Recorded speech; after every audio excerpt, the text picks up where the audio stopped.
और एक वचन में जाएंगे हम, यहोशू उसका पहला अध्याय 7, 8 और 9।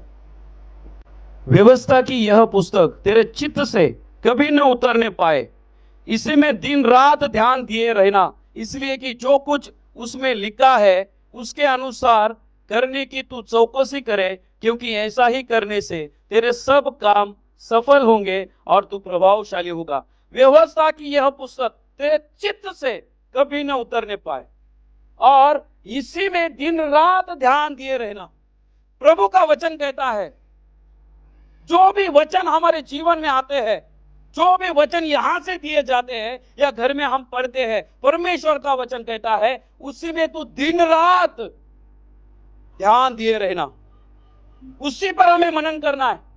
लेकिन आज की जो पीढ़ी है, संसारिक लोग हैं, वो देखते हैं कि हमें वो कैसे पैसा कमाना है, किस तरह से हमें काम करके या कुछ झूठ का यूज कर करके हमें कैसे पैसों को कमाना है।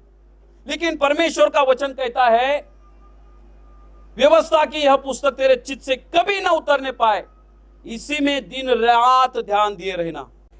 आप कुछ भी कर क्यों ना करते हो, काम करते हो, हमारी बहनें अगर घर में किचन में अगर काम करते रहेंगे तो उस वचन पर मनन करना है, दिन रात करना है, दिन रात। हमारे भाई जॉब पर गए हैं तो जॉब पर भी प्रभु का वचन का स्मरण करो, स्मरण करो, स्मरण करो, क्योंकि ये मेरा नहीं, प्रभु का वचन कहता है दिन रात ध्यान दिए रहना।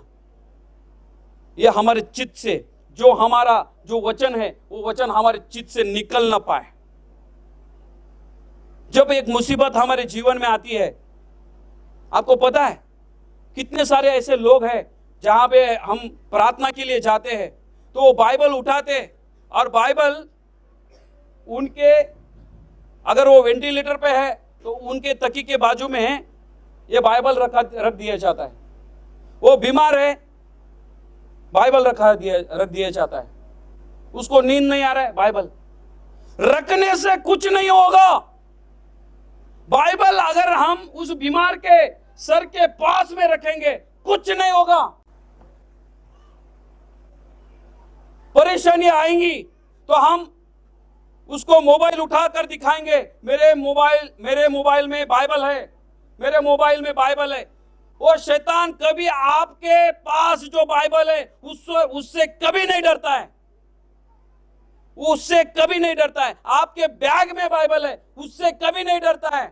आपके मोबाइल में बाइबल है, उसको दिखाएंगे मेरे पास बाइबल है, नहीं डरेगा। वो तब डरेगा जब उसके वचन को हम चित्त लगाकर हमारे अंदर उसको लेंगे और फिर वो शैतान हमसे डरने लगेगा, तब हमसे डरने लगेगा। जब इसमें जो लिखी हुई जो वचन है, वचन जब हमारे अंदर हम लेंगे और उसका सामना हम करेंगे, तब शैतान हमसे डरेगा।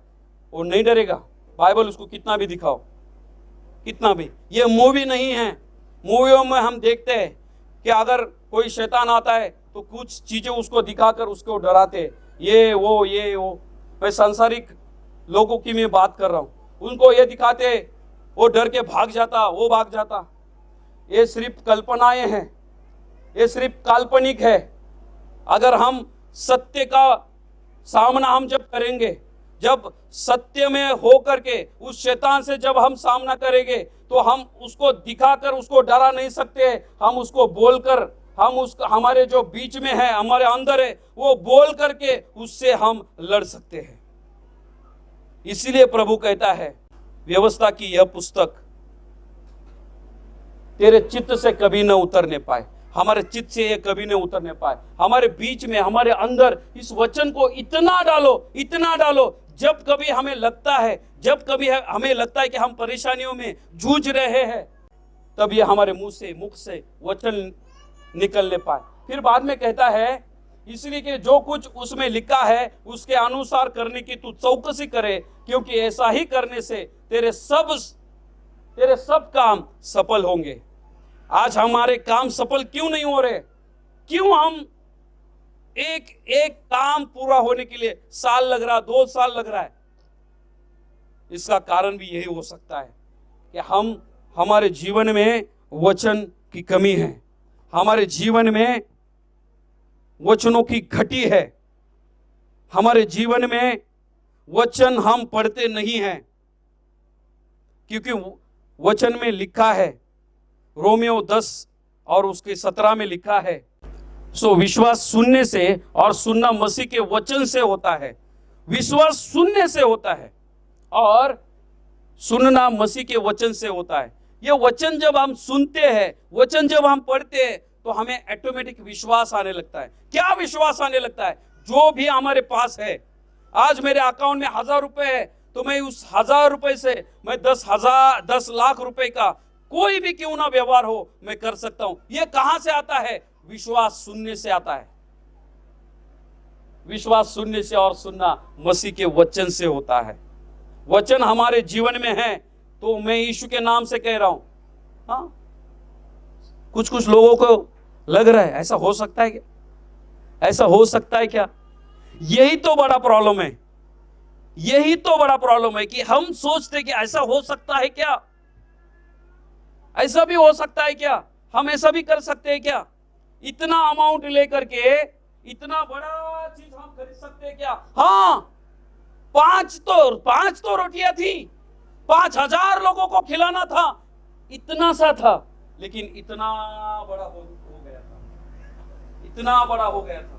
वही प्रभु कहता है, वही जीवित खुदावंत कहता है, मेरी आज्ञा, मेरी ये व्यवस्था, मेरे ये वचन तेरे चित्त से ना निकलने पाए। फिर से हम वचन में जाएंगे, यहोशू उसका 1 और उसका 8वां वचन। इसी में दिन रात ध्यान दिए रहना, हमें सिर्फ ध्यान देना है। कुछ भी परिस्थिति क्यों ना हो, कुछ भी परेशानी क्यों ना हो, हमें हमारी आशा नहीं छोड़नी है, नहीं छोड़नी है। क्योंकि वचन में कहता है, क्योंकि ऐसा ही करने से तेरे सब काम सफल होंगे। जो भी काम अटके हुए हैं, जो भी काम आज तक नहीं बन पा रहे हैं, जो भी काम आज तक एकदम से अटके हुए हैं, जब हम विश्वास में चलते हैं। मैं किसी को बता रहा था, अगर मान के चलते हैं, एक घर है, उसका डोर 5 सालों से बंद पड़ा हुआ है, क्या वो आसानी से खुलेगा? चाहे कितने भी ताकतवर लोग क्यों ना आए, 2, 3, 4 लोग, उसको मेहनत करना पड़ता है, धकेलने के मेहनत करना पड़ता है, फिर भी वो नहीं खुलता है। इतना आसानी से नहीं खुलता है, मेहनत करना पड़ता है। और जब हम उस फेथ में चलते हैं, जब विश्वास में चलते हैं, आपने मॉल का दरवाजा कभी देखा है? जब हम उसके सामने खड़े होते हैं, वो ऑटोमेटिक खुलता है। जैसे हम उसके सामने जाते हैं, वो ऑटोमेटिक खुलता है। जब हम उस फेथ में चलते हैं, चाहे हमारे ब्लेसिंग्स पिछले 10 सालों से क्यों ना बंद पड़ी हो, 5 सालों से क्यों ना बंद पड़ी हो, जैसे वो मॉल के सामने हम जाते हैं, वो दरवाजा ऑटोमेटिक खुलता है। वैसे ही आपके जीवन में जो भी ब्लेसिंग्स, जो भी आपके काम आज तक बंद पड़े हुए हैं, वो वचन में लिखा है, तेरे सब काम सफल होंगे। वो ऑटोमेटिक ऐसे दरवाजे खुलेंगे जैसे मॉल में खुलता है। चाहे वो बीमारियों के क्यों ना दरवाजे बंद पड़े हो, बीमारियों से आपको छुटकारा नहीं मिल पा रहा है काफी सालों से, काफी दिनों से, वो ऐसे बीमारियों के दरवाजे खुलेंगे जैसे मॉल के दरवाजे खुलते हैं। वो गरीबी के जो दरवाजे आज तक जैसे बंद थे, जो गरीबी में जीवन जी रहे थे, जो आशीषों को आप देखना चाह रहे हो, और जो बंद पड़ा हुआ आशीषों का द्वार है, मैं यीशु के नाम से कह रहा हूं, वो ऐसे खुलेगा जैसे मॉल का दरवाजा मक्खन के जैसा खुलता है। हालेलुया। ये कब होगा? जब परमेश्वर का वचन हमारे भीतर रहेगा, हमारे भीतर रहेगा। पता है, ये वो यहोशू है जो मूसा के साथ में रहता था। उसने देखा था, परमेश्वर ने उसको एक लाठी दी थी मूसा को, और वो मूसा लाठी के द्वारा चिन्ह चमत्कार करता था। और जब यहोशू के ऊपर उस मिस्र देश से लाए गए इजरायली लोगों को उस कनान देश में लेकर के जाना था, तब यहोशू को लगा कि वो परमेश्वर मुझे भी मूसा के तरह एक लाठी देगा जिससे ये सारे चिन्ह चमत्कार मैं कर सकता हूं। लेकिन प्रभु ने ऐसा नहीं कर, यहां पे नहीं किया। प्रभु ने कहा तुझे लाठी की जरूरत नहीं है, तुझे इतनी मेहनत नहीं करनी पड़ेगी कि एक चट्टान को मारा पानी निकल के आया, तुझे ये करने की जरूरत नहीं है। अगर तू मेरे वचनों को तेरे अंदर रखेगा, तुझे लाठी की जरूरत नहीं पड़ेगी। तेरे मुख से निकले हुए हर एक वो शब्द के द्वारा वो सारे चिन्ह चमत्कार होंगे। वो लाठी की जरूरत वहां पे उसको नहीं पड़ी थी। इसीलिए प्रभु कहता है मेरी जो व्यवस्था है, मेरे जो वचन है, तेरे चित्त में ला, तेरे अंदर लेके आ। हमें अंदर लाना है, यहां तक नहीं रखना है, यहां तक नहीं रखना है। जब यीशु के साथ में वो भीड़ थी, 3 दिन तक उन्होंने कुछ नहीं खाया था, कुछ नहीं, उनको महसूस भी नहीं हो रहा था कि 3 दिन हो चुके,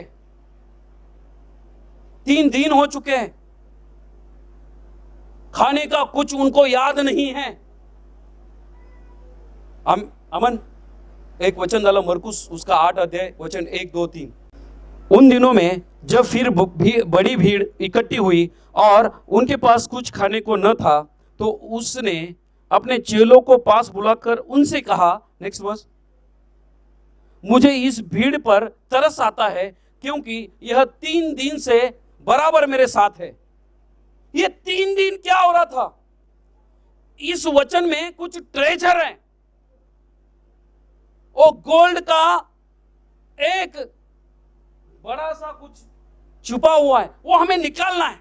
प्रभु का वचन कहता है यह 3 दिन से बराबर मेरे साथ है, मेरे साथ है। जब हम उसके साथ में रहते हैं, जब उसको हमारे साथ में महसूस करते हैं, उसके साथ में चलते, वचनों में चलते, प्रार्थनाओं में जब चलते हैं, हमें जो हमारी शारीरिक जरूरत है, वो जो शारीरिक चीजों के लिए जो हम भाग दौड़ी कर रहे, यहां से वहां, वहां से वहां, यहां से यहां, जो हम कर रहे हैं,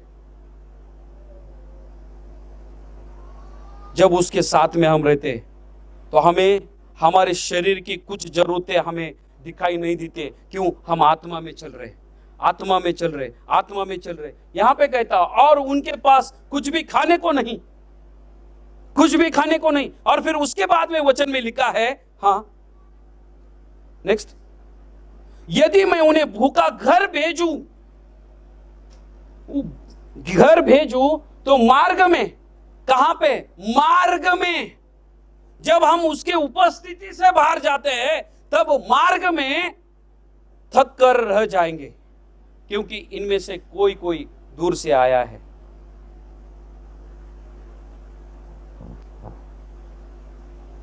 उसके साथ में जब हम रहते हैं, वचन में जब हम रहते, वचन में जब हम पढ़ते, वचन में हम हमारा मन लगाते हैं।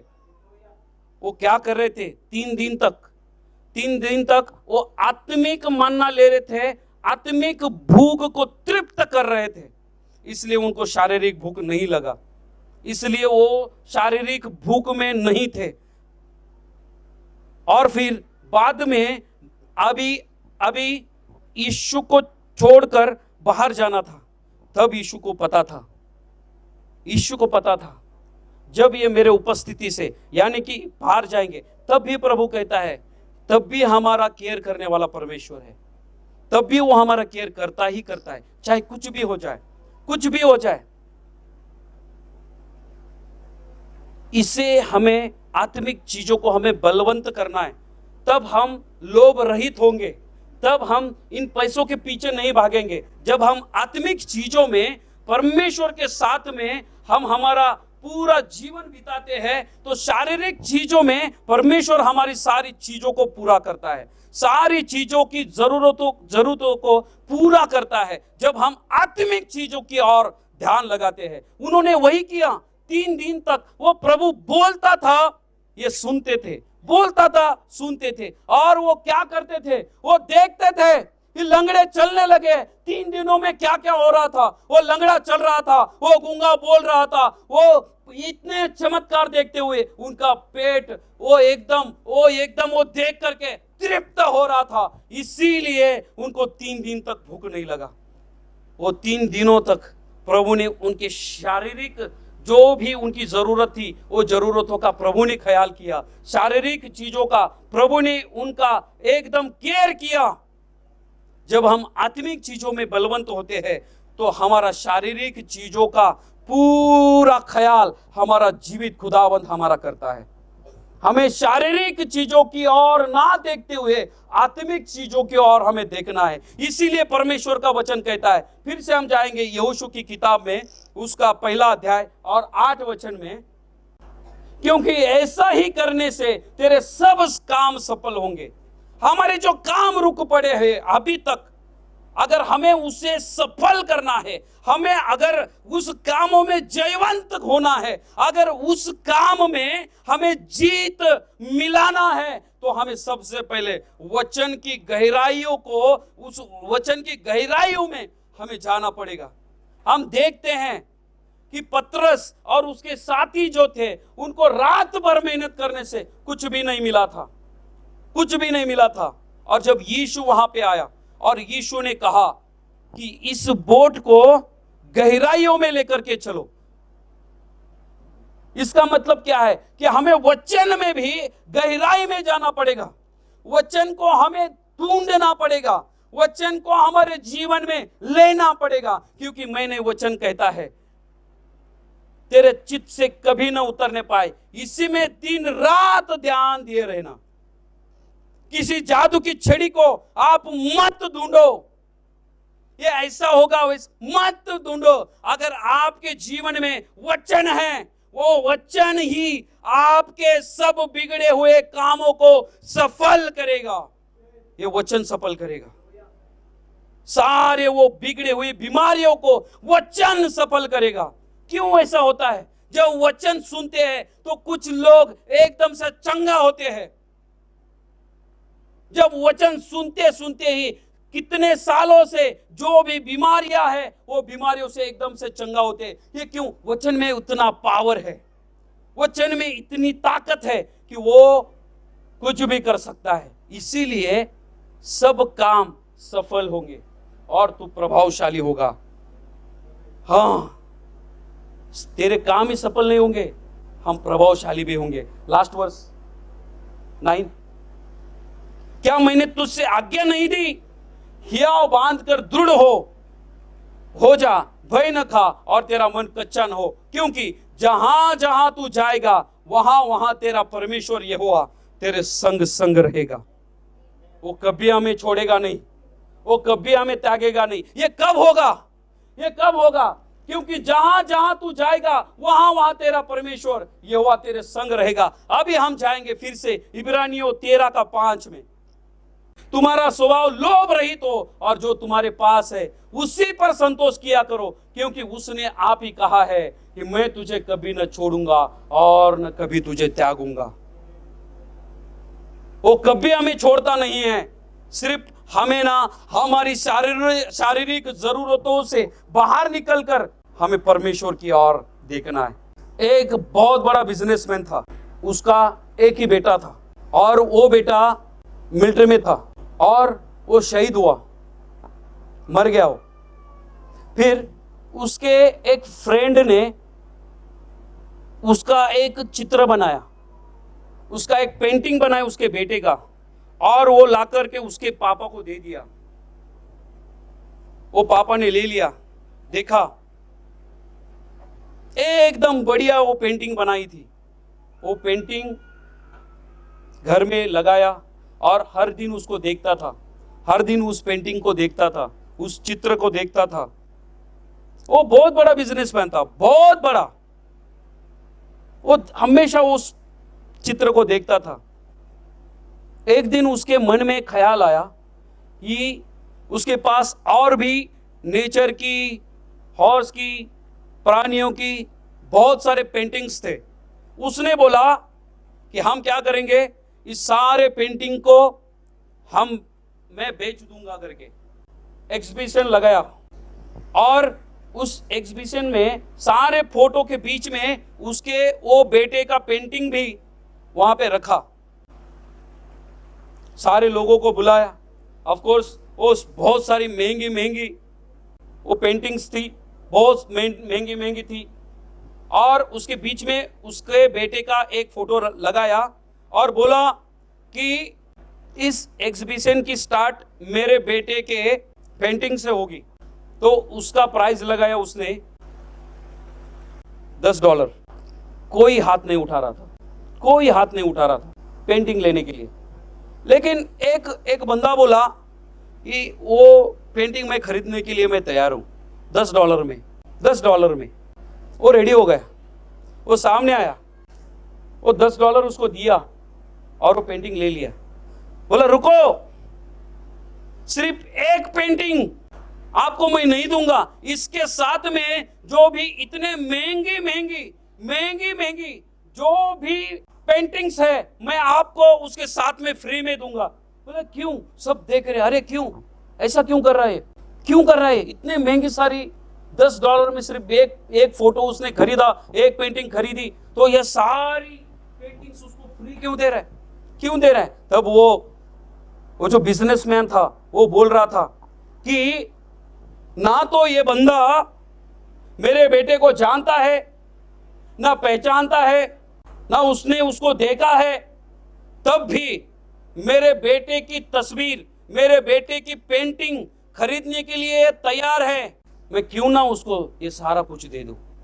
सेम ऐसा ही है, जब हम उस परमेश्वर के बेटे को हम जब हमारे जीवन में लेते हैं तो परमेश्वर कहता है ये सारी चीजें मैं तुम्हें ऐसे ही दे दूंगा यीशु के नाम से। जब हम उसको हमारे जीवन में लेते हैं, जब हम उसको हमारे जीवन में हमारा पूरा कार्य करने के लिए हम उसको कहते हैं कि प्रभु जो कुछ करना है तू कर, तू कर, तू कर, और जब सब कुछ हम उस पे छोड़ देते हैं, तब प्रभु का वचन कहता है मैं तुझे कभी न छोड़ूंगा और न कभी तुझे त्यागूंगा। ये किसी चेले ने वचन नहीं लिखा है, ये किसी चेले ने नहीं कहा है, ये जीवित खुदावंत का वचन है। ये जीवित खुदावंत खुद कहता है, क्योंकि उसने आप स्वयं कहा है, खुद कहा है, ये परमेश्वर ने कहा है कि मैं तुझे कभी न छोड़ूंगा और न कभी तुझे त्यागूंगा। क्यों ना हम कोई परिस्थिति में क्यों ना आज डूबे हुए हैं, बीमारियों में, कर्जों में, किसी को जॉब नहीं मिल रहा है, ये क्यों हो रहा है? हमें बस एक ही चीज करना है, उस परमेश्वर की ओर ताकना है, उस परमेश्वर के वचन को हमारे जीवन में लेना है। और सबसे बड़ी बात, हमारा जो स्वभाव है वो लोभ रहित होना है। हमें पैसों के पीछे भागने की जरूरत नहीं है, सोना चांदी के पीछे भागने की जरूरत नहीं है। वो परमेश्वर स्वयं हमारी जरूरतों को जानता है। जितना तेरा जरूरत है मेरी बहन, जितना तेरा जरूरत है मेरे भाई, वो जरूरत के अनुसार एक उचित समय पर आपके लिए वो स्वर्गीय द्वार खोल करके आपके लिए वो पूरा दे देगा यीशु के नाम में। क्योंकि परमेश्वर कहता है वो कभी हमें नहीं छोड़ेगा, कभी हमें नहीं त्यागेगा। हालेलुया। प्रभु यीशु इस वचन के द्वारा आप सभी को आशीषित करे, आशीर्वादित करे।